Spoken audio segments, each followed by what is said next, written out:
Dare great things for Christ.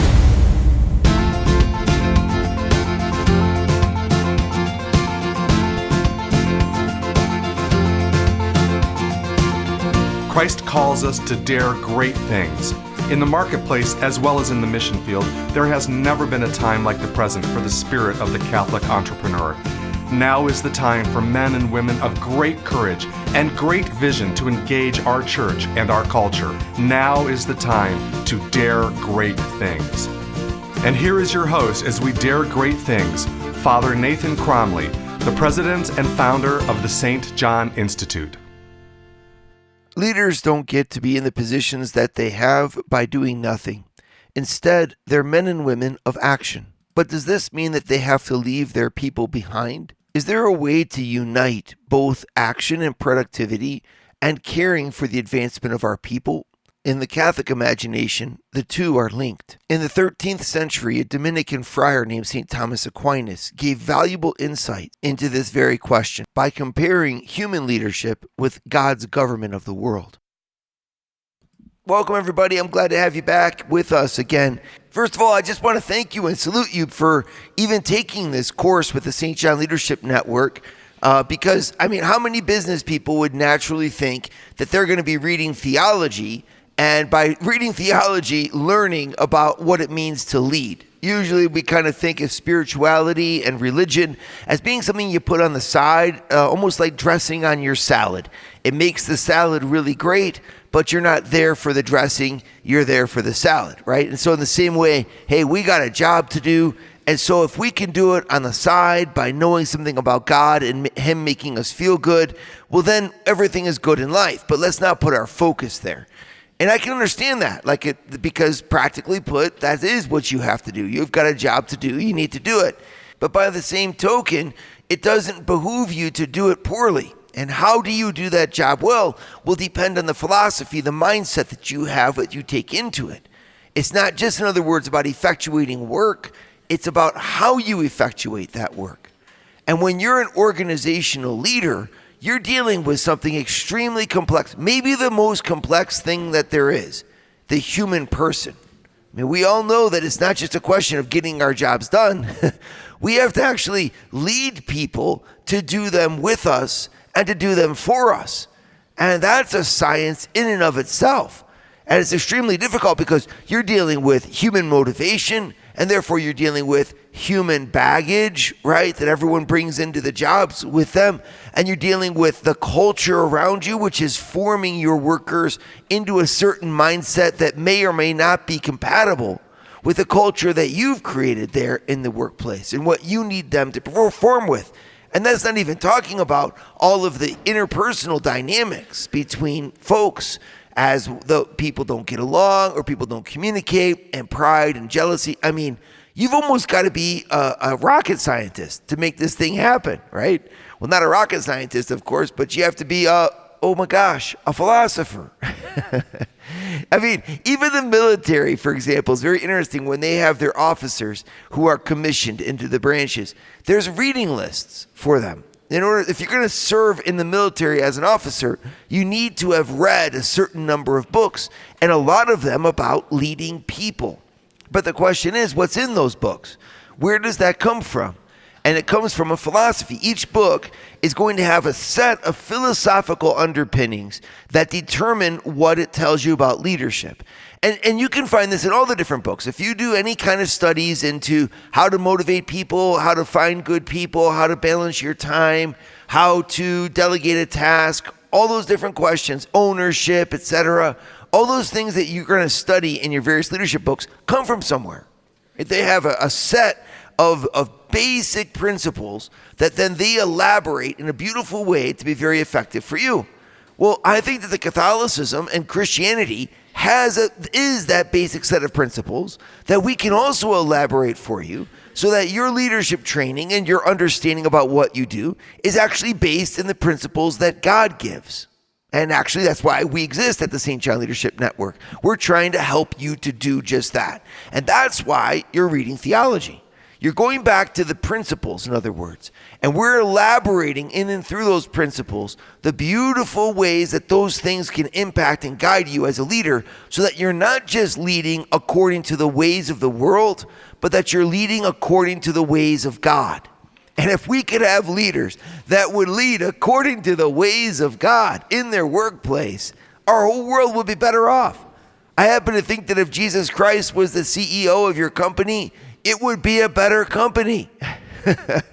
So he's in heaven, right? So he sent you to be the CEO instead, right? If Jesus Christ was managing that project, we'd all be just so immensely happy. He'd be the perfect project manager. Absolutely. I mean, if Jesus Christ were making your roof for you or building your table for you, you would know that this was, in fact, the best in the world. Well, he's again left us to that task. But he's empowered us by his Holy Spirit to do just that, to manage our people, to lead our initiatives, to lead our companies. And his principles, if we apply them correctly, will make the biggest of differences. It goes even without saying. That's why I want to then focus us in where we're at today. We're at the third of 6 talks here that we're doing on St. Thomas Aquinas' Summa. And I love doing these talks. St. Thomas he wrote in the 1200s. He was a Dominican friar, one of the greatest minds in Western civilization. And he wrote this book called the Summa. And in the Summa, he kind of summarizes all of theology. And so he asks the questions, what is God's point in governing the world? So we know that God's got the whole world in his hands, that he looks out over the whole world. But in fact, what does he do when he does that governance? And that's a really good question, because in the same way as God governs the world, we who follow God's principles for leadership are going to be leading our teams. So what is the point of a Christian leader, of a leader who follows in God's pathways for his leadership or her leadership? What is that going to produce in the company or the organization? Or what must it or should it produce if we're actually leading our people in God's way? And I'm fascinated by his response, because all of us know the burden of our leadership. We have got pressure on us. As soon as you get to the top, it means actually you go to the bottom. You become responsible for everything that's underneath you. And that means that in a sense, the leader is a servant. And the higher that you go, the more that you have to problem solve and effectuate well. And therefore, that equates to pressure. If you don't want pressure, just descend down the ranks, divest yourself of leadership, and you still have a pressure. You have to effectuate what you have to do, but it's a lesser pressure than having to make sure that everyone effectuates what they have to do. So by and large, you can define leadership according to its pressure and the pressure that it puts on you, that you need to be able to solve problems. And not only that, you need to be able to help your people to solve problems, to enable and to empower the people who are underneath you to rise. And there, it's kind of tricky, because the drive that can get someone from point 0 to 1 is not the same drive that's going to get that person from point 1 to point number 2. Right? So there's an initial startup drive, for example, in the entrepreneur, where that person can do something really great and decides to make a business out of it. And so they're really great at making ice cream cones, and so they open an ice cream cone factory. Really great. The only thing is, very soon as their business expands, they find that they're not spending their time making ice cream cones, that they're spending their time helping the people to make ice cream cones. And that's a different kind of thing. And suddenly you have to shift, or decide if you're going to shift, for example, from doing what you do really well into enabling other people to do what you do very well. And as your business grows, you then have to spend more and more time helping the people to do just that. And yet the pressures remain, because while you now have to have all kinds of systems in place to actually help your people, from HR to training to management, you also have to continue to produce the same amount, if not more, of an expanding business. And therein lies a question that a lot of us have. Is it okay for me to simply focus on the business and leave my people behind? It's so hard to invest in the people and to build them up wouldn't it be easier just to focus on production? And of course, you got the same dynamic with the family. As you lead your families, many people decide we're going to focus in on the outside. Where are they going to go to college? Are they going to make it to the best soccer teams? Are my kids going to have the best health care necessary? And that's all wonderful. But what about their little hearts and their relationships? How do we form them to be great people who are from the inside, full of virtue and integrity, especially when they oppose us and kick against us and fight with us? As we know, a lot of parents just give up on discipline altogether because they want their kids to be, quote unquote, happy.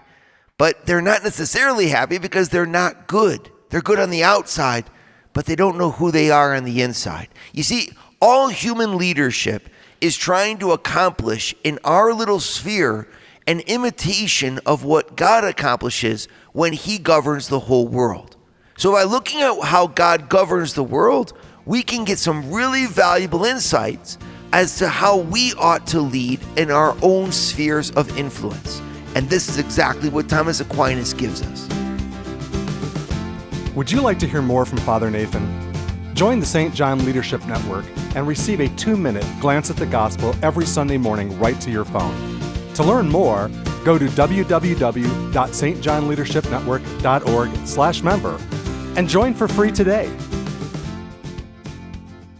So St. Thomas Aquinas, he's a Dominican friar in the 1200s, and he's sitting at a university in Paris, in France, and he's writing this book. Basically, he's a theology teacher, and he's asking the question, what is the point of the God's government? So what he means is that God who made the world also is involved in the world. Well, what is God producing when he's involved in the world? And interestingly, his answer to this question goes back to exactly what we're trying to ponder in this one. How do I balance the external needs of the objective elements that are required for something to rise? So in business, it would be production. In family, it would be health or provision of the basic needs for the family, right? How do I balance that? I've got to get that done, and I've got to provide for that, with the fact that the real point of what I'm trying to do as a parent or as a leader is leave my people better and help my workers to actually become more invested in their work, better skilled and better trained in what they do. And we all know if I focus in on my people, my productivity will also go through the roof. My turnover will decline. There's just a lot of advantages to doing that. Just like if I have good kids from the inside who are full of virtue and moral excellence, well, I'm not going to have to really worry so much about whether or not they're at the best of colleges, right? Because wherever they are, they're going to be fantastic. A lot of times we try to placate, we put on the outside of our families this insignia of greatness, thinking that replaces the actual greatness that can only come from character and from virtue, right? So if we're parents, it's like, well, which way do we go? And I have to say, obviously you have to do a little bit of both, but you need to focus in on the right things first. So St. Thomas focuses us in and says the very first thing that God does with respect to the universe is he makes the whole universe good. So he allows the things that are in the world to be pointed towards their right end. And this is the first job of any leader. It's to make sure that whatever is underneath your influence comes to its flourishing. You're supposed to help the people who are underneath you. Right? And you can't just say that they're there in order to attain the ends of the company, or any more than you could say that my kids are there in order to make me look like a great parent. No, you're a parent for the kids. You're a leader of your company for your employees, and not the other way around. And you're like, well, it is a little bit the other way around. I mean, at least in a company, they've volunteered, so to speak, to be there and to be a part of that company to produce. And I'd say, yes, you're absolutely right. And so as a leader, you have to make sure that happens because that company itself goes to sustain them. And yet, the focal point of any leadership can't be that alone. You will lose the connectivity with your people, and you will also lose the real point, the deeper point for what that company is all about, which is the betterment of the people who work for it. And so here, Thomas really points us to saying that's exactly what God does. He makes a world intent on allowing that world to flourish and making sure to bring that world towards its full flourishing. But he does it, he underlines, in an amazing way. Not only does God provide by creating the world and then governing in a general way towards the end, but he makes everything that is underneath him become like him according to its nature. And for human beings, this means that he uses human beings to cause the goodness of others. Now, that's a very profound statement, and what I really want to bring you in on, because it's really at the heart of what we're trying to say here. A leader causes the goodness of people who will then cause the goodness of others. And when you think about the term goodness, that's where everything lies for Aquinas. Goodness doesn't just mean that they're happy. Goodness means that they are brought to a state of perfection, meaning that there is a fullness in their life that comes from a heightening of their talents and abilities. I, in other words, lift my people up, not just in their ability to produce for me, but in who they are. Right? And that type of government is a very powerful concept for us to put into our minds, because it means that I'm not just there to care for people on the outside by sustaining their current level. I'm there to inspire and to equip my people from the inside to be able to do even more after having been associated with me than they were before they met me. This is really it's an amazing thought. What if all of our leaders were to do that? I mean, wouldn't it be amazing if your leader became a type of benefactor, right? A friend for who you really are, that by associating and working for that person, you actually became equipped to be even better for where you were going in the future? That's the Catholic vision. And you're like, where do we find that vision? Where does that come from? It comes from God. I just think that that's an amazing statement. God not only cares for the universe as a whole, but he cares for each person in the universe. That the universe as a whole will become better, will become like unto him, and reflect his glory, sure. And therefore you could think of it, if you're a business person, that means that therefore I found my business. Good job. You're doing a good thing for good people and you're getting paid for it. Yes. But then there's another step. And that is that Aquinas says every member, every person that God governs so as to help them to become even better in who they are. And in the same way, I, who am leading a business, need to care for my people and invest in them so that they too can become better workers, more intelligent, more disciplined, absolutely, and with healthier interactions between them. My culture, in other words, for a Christian leader is not an option. Because in the end, we understand that even trickles down right into the family. And that we simply cannot be satisfied with providing for our kids on the outside without taking care of their character. So those are the first two of the effects of divine government that we can then replicate in our leadership, and we need to. But the third effect is really where Thomas's thought comes to an apex. Would you like to start your Thursday mornings with a scriptural leadership lesson? Join the St. John Leadership Network, where Father Nathan hosts a 30-minute call at 6:30 a.m. in all 4 U.S. time zones. To learn more, go to www.stjohnleadershipnetwork.org/member and join for free today. All right, so we're looking at the thought of St. Thomas Aquinas on leadership, and I'm drawing it out of his treatise on divine government, where he asks the question, what is the effect that God renders the world by governing it? And of course, that's a very good question. We all say, yes, I was thinking the same thing. I mean, what is the point that God is aiming towards by his government? And Aquinas lists out basically 3 principal points, and then he adds a fourth. But his 3 principal ones are, first of all, that the whole world becomes better by it. So the world as a whole is made to reflect him. Then he says each individual person augments their nature, that is their intelligence and their will. God's going to govern each person so that every person become more of who they are, right?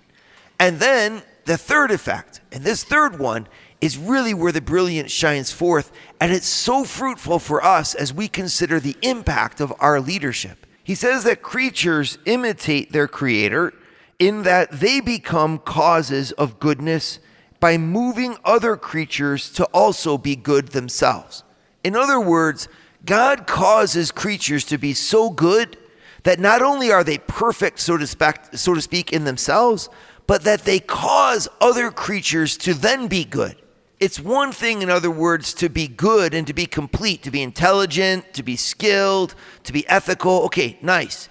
It's another thing to be able to impact those around you so that they also become not only like you good, but also then cause the good. In other words, Aquinas is saying God's divine government is to actually multiply himself. He allows his creatures to become like him in their perfection, but also to become like him in their fruitfulness. And this is the real challenge that I have for you in your leadership, right? Like, are you leading just in order to make the gears turn in the machine that you've created? Are you there just in order to check off the boxes and make sure that the project is done correctly? If you are, you're short selling yourself. It's not that that's bad. It's just that, my goodness, there's so much more. We're allowed to make an impact in the Spirit.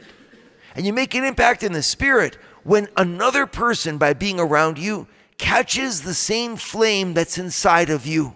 In other words, yes, we have to lead in a very practical sense to get things done. That has to always be there. But we get to have a deeper perspective as Christian leaders and to say we're not there just to make sure that things get done and people get paid and profit gets generated. We can actually be there in order that the people around us become better by being there, be more human, more intelligent, more humane, more gifted, more skilled, and we get to help them to actually become equipped to lift up the people on the inside that they then will influence. Christian leaders are followers of Christ who lead others in order to help them to lead others in turn. Why? Because that's exactly what God does.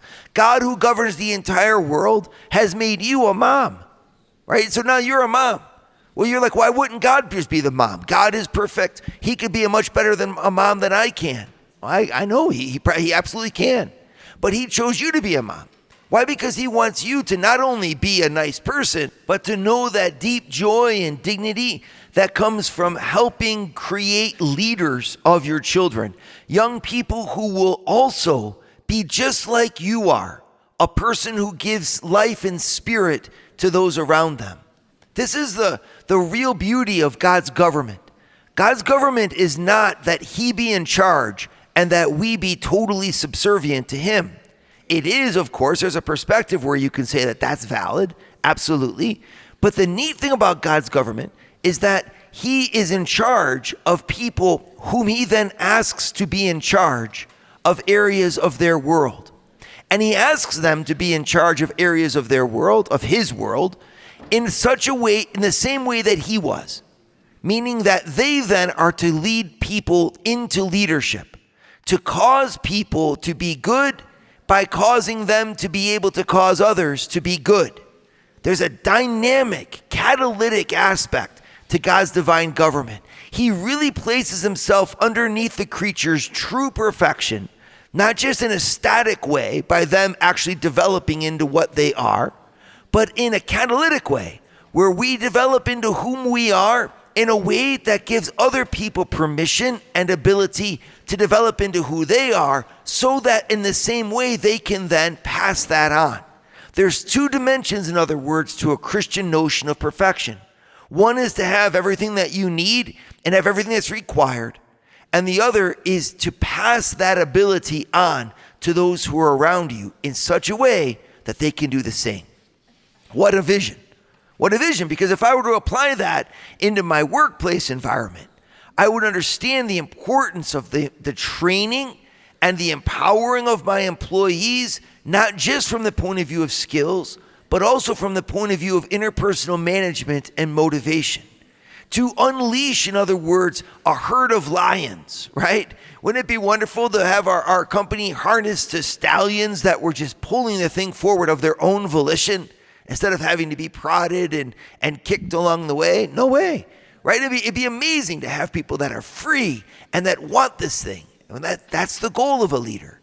A good leader will produce leaders in turn.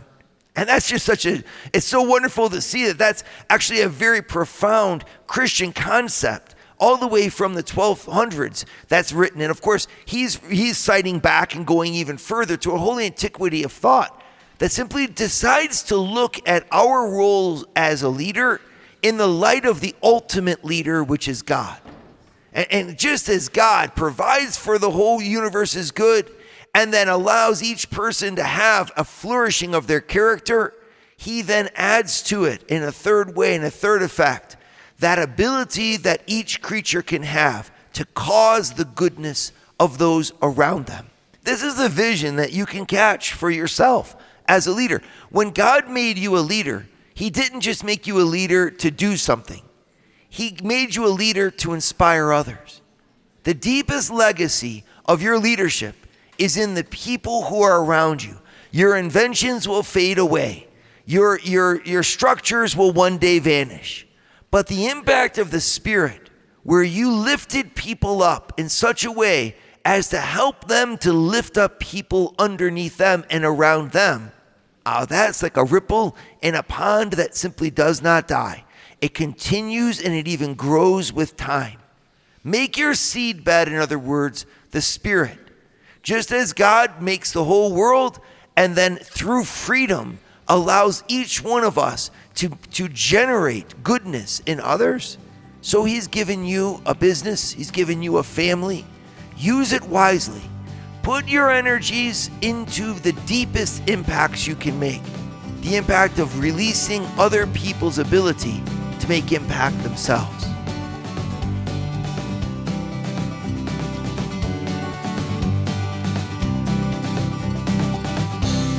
Dare great things for Christ.